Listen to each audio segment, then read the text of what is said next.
desse switch para dolutegravir monoterapia. Eu não sei se você se lembra, mas nos 2 estudos que foram apresentados no EACS, né, uma como é que chama aquela francesa? Christine. A Christine Catlamar, e o outro do espanhol, todo mundo que falhou, eram 3 em cada grupo, as pessoas tinham exposição prévia a inibidor de integrase. Aqui não, esse negócio vai mudar assim, desse jeito. Aqui não, tá certo? Então, se a gente olhar também, isso aqui é o tempo que as pessoas tinham carga viral indetectável, tá? Que é aquela pergunta que você fez e que é importante, tá? O que é isso aqui? Lá em cima está falando, ó, 8 de 11 tinham supressão de adesão. mais de 3 anos. Adesão. Exatamente. 72%, então uma população majoritária tinha um tempo estabelecido, o hospedeiro já está completamente adaptado à resposta imune. E ao tempo, falha relativamente rápido, né? 20 semanas, de 11 a 26. E aqui as mutações de resistência, né? O perfil de mutações de resistência, mostrando que a única típica exclusiva que aparece in vitro, que apareceu foi a 118, que é aquela, eu vi uma 118 também subtipo F, ela foi descrita inicialmente em subtipo C in vitro, mas não foi testada para outros vírus. A impressão que dá é que o subtipo B vai para a mutação do 263 e talvez os não Bs vão para 118. Eu perguntei isso para ele durante a apresentação e ele não soube responder, mas eu acho que ele estava meio abalado com a pancada que ele tomou antes. Tomou, porque ficou essa coisa ética de... Mas, ó, 155 em 2 pacientes aqui, né, que são pacientes, uma mutação de raltegravir, e a gente tem vários 148, né? 5 pacientes com mutação de 148, aqui 155 mais 148. Outra pergunta que eu vou fazer de resistência contínua é, em co-infectado, HIV, HBV, ambos suprimidos, certo? HBsAg positivo, mas suprimido, que está no esquema com 3. E você vai simplificar com inibidor de integrase. Você acha que vírus não replicante não gera resistência à lamivudina em dolo para um co-infectado HIV, HBV, suprimidos pelo tempo necessário? Cetia-tenofovir? A LAN é suficiente? Eu acho que não. Não. Eu acho que não. Não, eu não tinha. Eu acho que ninguém tinha tenofovir nessa situação.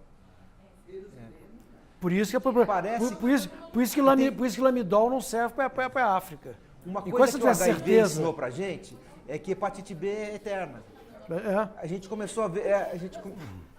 Foi a discussão de manhã, que hepatite B não... O anti-S está com vírus lá. É que nem o nosso amor, a hepatite B, né? Sabe o que eu tô achando? É porque para suprimir o vírus você consegue.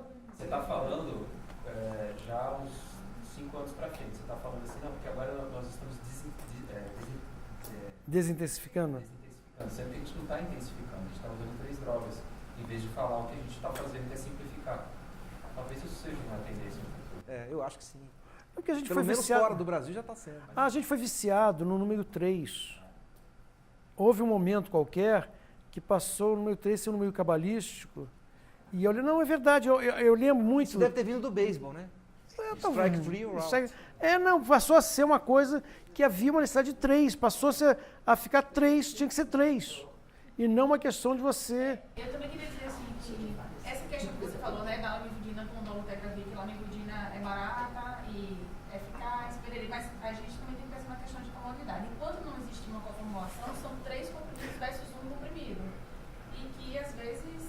Mas o lamidol será coformulado, quer dizer, será. Esse é o planejamento da empresa. Isabela tem uma dificuldade tão grande com esse raciocínio.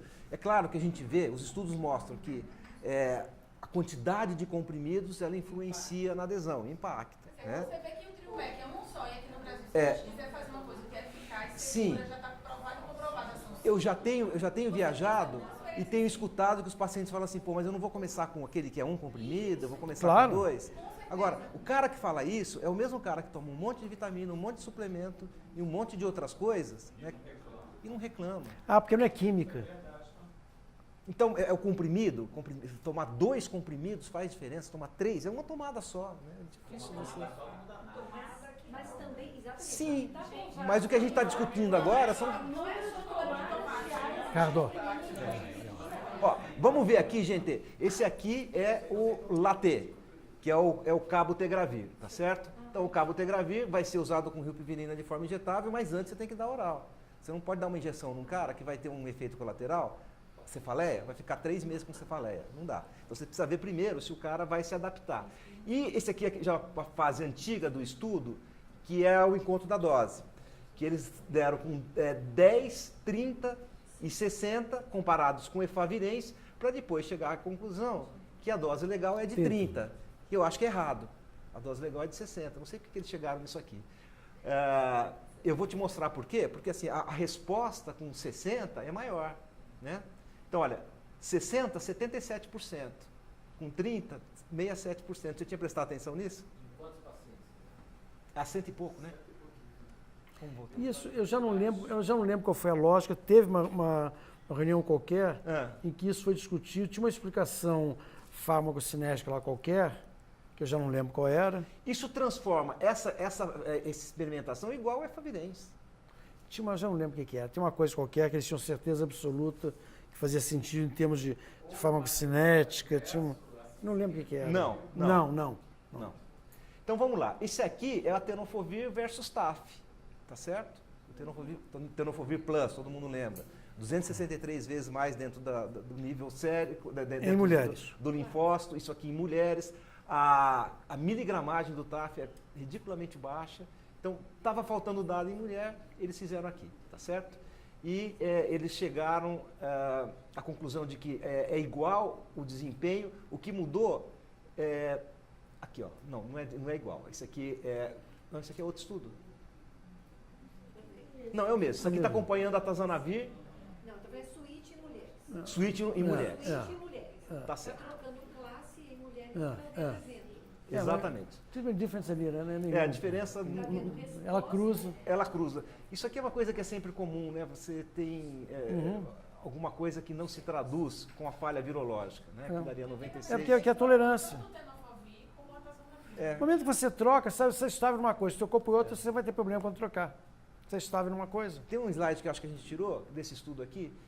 Deixa eu ver. Quem tirou foi você, não tirei daí não. Teve mais resposta, não é mais evento. Volta lá. É resposta, olha ali embaixo. Não, isso aqui é resposta, mas ela não é significativa, né? Tem mais supressão virológica. Tem, é 87 com 94. Então, eu acho que é aquele 7,5 lá, ó. Tá vendo? Tazana para a esquerda Mas ele não saiu desse risquinho aqui, precisa empurrar um pouquinho mais. Parece que é diferente. Você teve mais algum dado adicional sobre a questão de toxicidade mitocondrial com TAF? Não.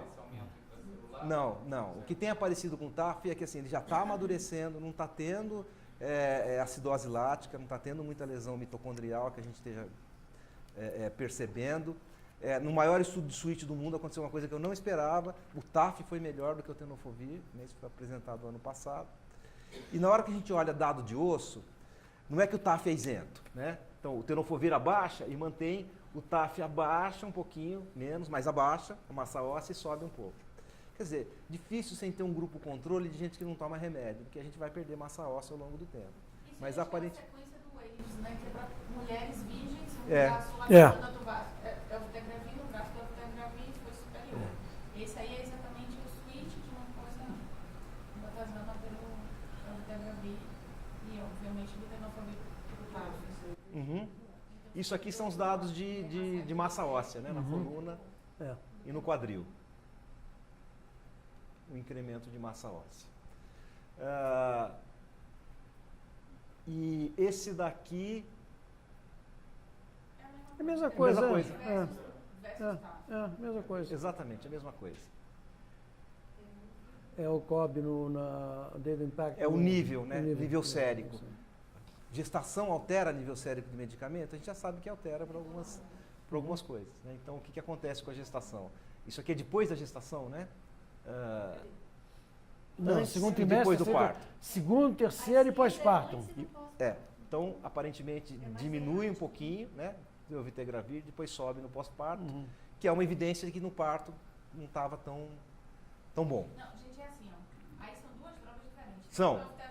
A Elf e ali o COB. Segundo trimestre, Terceiro trimestre e Isso. pós. Isso. Todo mundo vai diminuir qualquer classe. Claro, qualquer remédio, né? Qualquer medicamento. Depois sobe vai subir. Isso é gestação, né? Acho que era mais a magnitude que precisava ser visto. Isso aqui é a comparação do... Para saber se vai só para, se vai ajustar a dose ou não. O quanto que você precisa, né? Esse aqui é o Bictegravir, né? Já saiu no Lancet, já foi publicado no Lancet esse paper. Esse é um fase 2, saiu no Lancet logo depois do CROI. Então, 65 pacientes tomando Bictegravir, dolutegravir placebo e aqui 33 dolutegravir com Bictegravir placebo. Bictegravir é muito parecido com dolutegravir, até parece uma cópia. A mutação é 263, que é igual. A potência é muito semelhante, parece um pouco menor a do Bictegravir, mas ela não foi explorada até o fim. Na hora que eles deram o remédio, a carga viral caiu, mas eles pararam de dar remédio. Eles podiam ter dado mais para a gente saber como é que era a potência, tá certo? E aqui, é claro que a gente vai ter, eles foram todos com TAF e FTC, mas provavelmente a gente vai ter a coformulação, né, com TAF e FTC. Resposta igual, sucesso virológico, semana 24, semana 48, 97% no BIC, 91% no dolutegravir. Isso aqui é um empate. De novo aqui, né, desses... É pequeno, é fase 2. É 65 a 30, aqui, ó, 60 a 30, 65. uma coisa assim. Então, você está no fase 2 avaliando estratégia? Não, nesse é o fase 2 de apresentar, o fase 3 está em andamento. Está em andamento, Aí, não teve diferença nos efeitos colaterais, tá? A gente não Teve um aqui. pouquinho mais, Bictegravir teve mais elevação de transaminase, mas ficou meio, foi fugaz, ficou meio em dúvida. Isso aqui é muito legal. Aí, o transaminase teve um problema na véspera da apresentação quem apresentou foi o Paul Sachs. Na véspera eu jantei com ele, por acaso, eu estava muito dúvida do que apresentar, porque houve realmente transaminase, mas a dúvida, a impressão que dá que dois ou três casos... tirava da curva. Grau 1, grau 2, e dá a sensação que você está escondendo, mas não quer dizer nada também. Então, aparentemente, embora esteja blinded, no fase 3 não tem diferença nos dois braços. Então, no fase 3, não há diferença nos dois braços. Então, eles acham que não tem toxicidade hepática. Então, aqui, fica do que apresentar. Nem sabe se tem, porque não, são 2 ou 3 casos que teve um aumento pequenininho de transaminases. Esquece, não tem diferença. Então, olha, vamos lá. Isso aqui eu acho muito legal, o ibalizumab. Tá? Ibalizumab é um anticorpo monoclonal humanizado, né, imunobiológico, tem outras vocações, né, só que eles perceberam que ele se liga no CD4. Então, ele simplesmente se liga no CD4, não dá uma toxicidade essa ligação do CD4, mas é claro que não vai deixar o HIV entrar. Então, o que eles fizeram? Eles pegaram gente que estava muito ruim, gente que estava em resgate, falhando o resgate e não tinha mais remédio para essas pessoas. E eles resolveram dar ibalizumab. Então, o que eles fizeram? Eles deram 2.000 miligramas numa dose de ataque, depois eles mantiveram a cada 14 dias, né, com 800 miligramas. IV dia 7 foi diário? Então, isso aqui é a dose de ataque no dia 7. Dia 7. Tá certo? E aqui, ele vai dar no dia 21, ou seja, 14 dias depois. E vai otimizar, manter a cada 14 dias. Otimizar o tratamento. Sem carga? Não, mantendo o que estava, ele tinha um TAV falhando e ele continua. Depois ele otimiza. Ele otimiza pelo... Olha o perfil aqui, ó. 53 com resistência a todo medicamento que você conhece, tá? E 68% com resistência na integrase. Gente mas um N é pequeno, 40. O que acontece? Bastante uma droga tão cara quanto essa. Eu nem sei o preço, mas ela funcionou bem, olha, 83%, uma queda de mais do que meio log, o que é significativo, né? Menos do que meio log está na reprodutibilidade do teste, tá certo? Mas olha, 48% com queda de 2 logs, mais de 2 logs, 55% com queda de mais de 1 log, tá? 43% desses pacientes, que é praticamente a metade, menor do que 50 cópias, né? Aqui deve ser 20 pacientes, aqui deve ser 19 pacientes.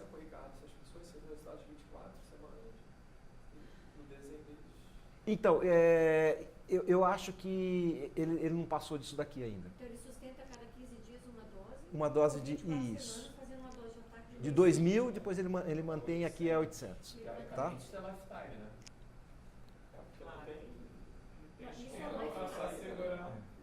O problema com o anticorpo monoclonal é que você faz anticorpo contra anticorpo. O remédio para de funcionar. Não aconteceu. Tá certo, 24 semanas. Mas não aconteceu aqui. Tá? E ganho de CD4 tem ajudado Eu acho que ele não está aqui, mas eu tinha visto alguma coisa com relação a isso No seu aqui. entendimento, isso é uma droga promissora? Eu acho que isso é uma estratégia, porque tem gente... Não a droga, né? Eu acho que a Essa é a droga... tendência nova do uso de imunomodulador. Eu acho Você que a droga fazer não é promissora, aqueles que mas estão a estratégia é interessante. silentes saírem. Depois, esse toque de linha atual de tratamento são os imunomoduladores. Porque, na realidade, Os imunobiológicos, né? Exatamente. Não faz só ligar na célula. Ele também tem um papel imunomodulador. Com alteração do CD8. Tem. Com risco, às vezes, de micobacteriose, com alguns outros riscos. Mas Dependendo de onde, em que receptor que você liga. Né? Eles estão usando em dois tipos de pacientes. No paciente que está em fim de linha, né? E naquele paciente que tem uma carga viral baixa, mas está ligado e você não tem como eliminar. Essa tentativa de cura é com esses imunomoduladores. Também. Mas assim, existe um nicho de pacientes que você simplesmente não tem o que fazer. É pouco, pode ser pouco, mas assim, quem tem aqui pacientes que você não tem o que fazer, que tem resistência a tudo? Não tem? Não? Eles existem. Você mandou para mim. Não existe, essas pessoas... Tem. Então, ó, isso aqui... Mas você acha essa uma estratégia promissora? É uma Não, eu acho que isso aí não vai ser uma estratégia de primeira linha. Eu acho que isso aqui não vai ser... Agora, você pensa bem. Às vezes você tem um paciente que está numa época, numa UTI, e não tem condição de você dar um remédio para ele. Você vai ter que dar alguma coisa injetável. Vai ter que dar ifuvirtida, pode dar ibalizumab, alguma coisa você tem que fazer. Né? Vamos esperar, vamos esperar. Isso é prova de conceito. Isso é prova de conceito. Tá, deixa eu mostrar esse aqui então, que esse aqui também é muito legal, tá? Que é um anticorpo, é a mesma coisa. Um monoclonal humanizado contra o CCR5. Você podia ter dado Maraviroc, mas deu anticorpo. E aí, o que eles fizeram? Eles começaram a dar isso aqui em monoterapia, para ver, não sei porquê, né? Eles começaram a dar isso aqui em monoterapia, eles injetavam esse remédio, e o que aconteceu é que foi muito bom, né? Você detectou a carga viral de 13 de 16 pacientes. Piloto, monoterapia, anticorpo monoclonal humanizado, 13 de 16 pacientes. E 10 de 16 depois de 2 anos, tá certo? Aí eu fiquei perguntando, pô, mas por que monoterapia, né? Aí eu li aqui no final, agora a gente vai combinar fazer isso aqui com terapia combinada. Né? É uma coisa, você vai dar alguma coisa injetável, às vezes tem gente que prefere tomar alguma coisa injetável. Hã? Eram pessoas que estavam em tratamento de sucesso terapêutico. Não. Não, monoterapia é Stable management. Não, é manutenção. Está um stable heart.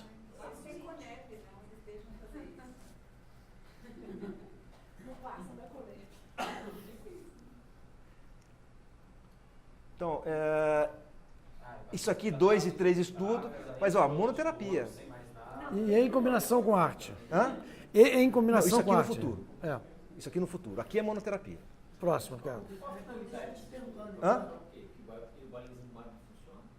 O ebolizumab funciona, é um conceito bom, anti-CD4, é mais uma opção, a gente precisa de opções. É uma estratégia, a prova de conceito. E aquele outro aqui, e esse aqui é um anti-CCR5, injetável.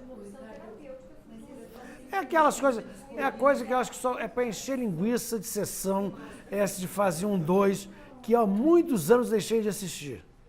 Eu só assisto quando estou em fase 2 e está indo bem. Nem não perco tempo assistindo. Ah, mas eu achei isso muito legal. Não, essa parte mais... Na realidade, parece que tem existem tipos especiais de pacientes com diferença de CD4 e carga viral que se beneficiam mais da imunoterapia. E uma outra coisa importante aqui, que eu esqueci de falar, é que é o seguinte, bom, ficou estável o CD4, claro, você esperava isso daqui, e você não teve resistência, não teve mudança de tropismo, que é uma coisa que você tem com o Maraviroc. Seria a minha pergunta. Tudo bem, 16 pacientes. Né? Segue adiante. O bloqueio do CCR5 aqui pode gerar uma mudança para CXM?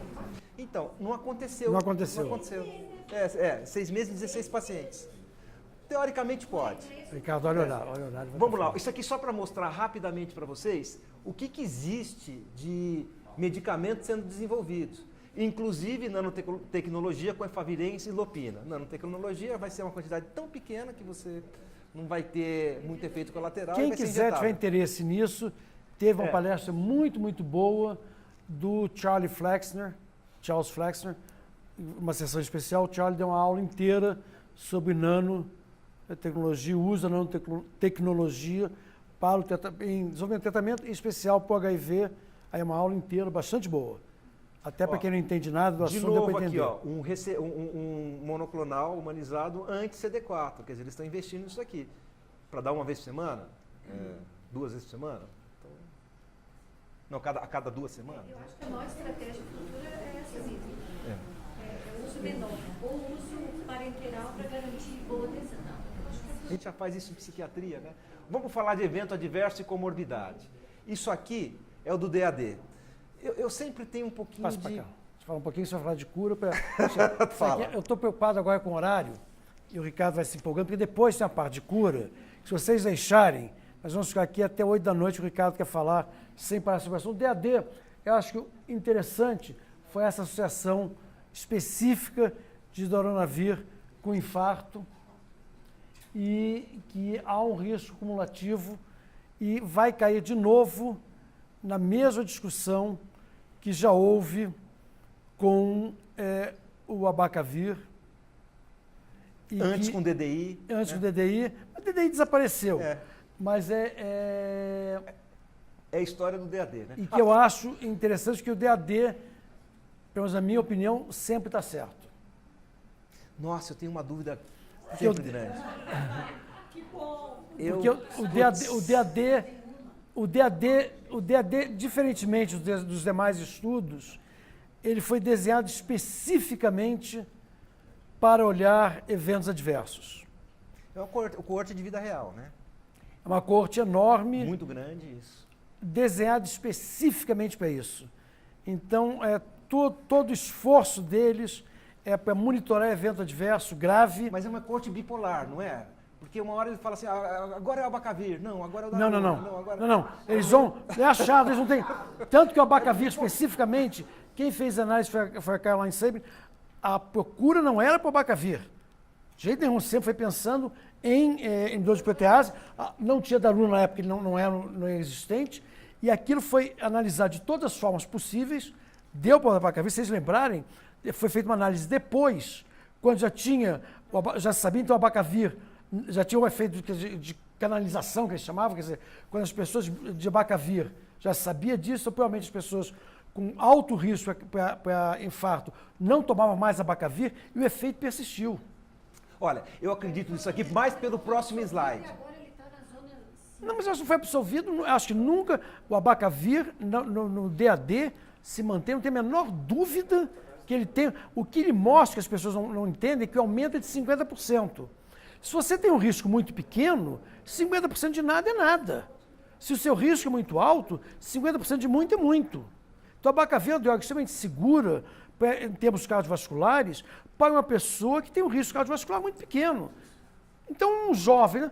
Agora um cara, um fumante, mas aí o risco aumenta. Mauro, vamos lá. Então, vamos lá. Ó, eu só acredito nisso aqui por causa do próximo slide. Dá uma olhada no próximo slide. Isso é muito interessante. A bilirrubina, não sei se... O atazanavir, vocês sabem que as pessoas que têm síndrome de Gilbert ou Gilbert, elas têm menos infarto do que as pessoas que não têm síndrome de Gilbert.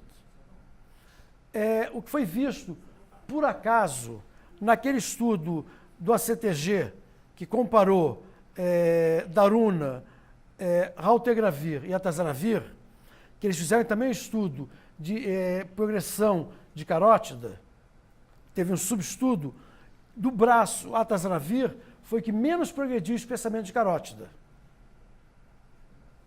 E esse estudo acabou se vendo que quem toma atazanavir tem menos evento cardiovascular. Então, dependendo da icterícia. Dependendo da icterícia. e que ele é proporcional. Então, tem o pessoal de cardiologia estudando o uso de atazanavir para prevenção de infarto. Aparentemente, a bilirrubina indireta protege. Protege. A indireta. Eu não sei. Ela aqui, tem ó, impacto na formação de placa. Por exemplo, você não quer que a pessoa fique ictérica. Quanto mais ictérica, mais aqui embaixo, tá? Mas quanto mais ictérica, foi maior a proteção. Mas não tem que ter um HLA para fazer essa hiperbilirubinemia do atazana? Não, a UGT. O GT é um gene. O GT é um gene que vai falar se você vai fazer hiperbile ou não, né? Então, provavelmente, quem está lá... A escala é outra, a gente não usa isso aqui. Quem está lá em cima não tem o GT. Quem está aqui embaixo tem a mutação no GT. Disso que vocês estão falando, essas pessoas foi feito esse exame? Não, eles só correlacionaram o risco cardiovascular, insuficiência cardíaca, né, e coronariana com o nível de bilirrubina. Então, por isso que eu falei, eu não acho... Bilirrubina relacionada com a atazana tem relação direta com o GT. Então, é o seguinte, olha, risco... Não, já se sabia. Deixa eu te falar. O que é novo é comprovar... Não, o que é comprovar... Juvencio, o novo é a comprovação observacional de que a atazanavir protege contra infarto e que essa proteção ela é relacionada a nível sérico de atazanavir. De bilirrubina. De bilirrubina, desculpa. Deixa eu falar uma coisa só, Mauro. Não. Então, deixa eu falar uma coisinha assim. Então, o que acontece? O que leva a risco de insuficiência coronariana? É a idade. Você vai envelhecendo, você vai aumentando seu risco. Então, aquele slide anterior, eu não acho que o darunavir cause o risco. Eu acho que o atazanavir protege. Por isso que eu falei, eu só acredito nisso daqui por causa disso. Então, não é o darunavir que é ruim. Você precisava ver qual que é o risco ao longo do tempo, com a idade, por exemplo. Eu não tenho muita dúvida. Aquele do darunavir, não vou voltar à discussão, mas ele está errado. O darunavir, ele está errado, não vou voltar ao risco, porque aquilo é corrigido para essas coisas. Você tem correção. Tem correção. Olha, gente, deixa eu mostrar um dado aqui, isso eu queria falar, é super legal. Isso aqui é tão importante.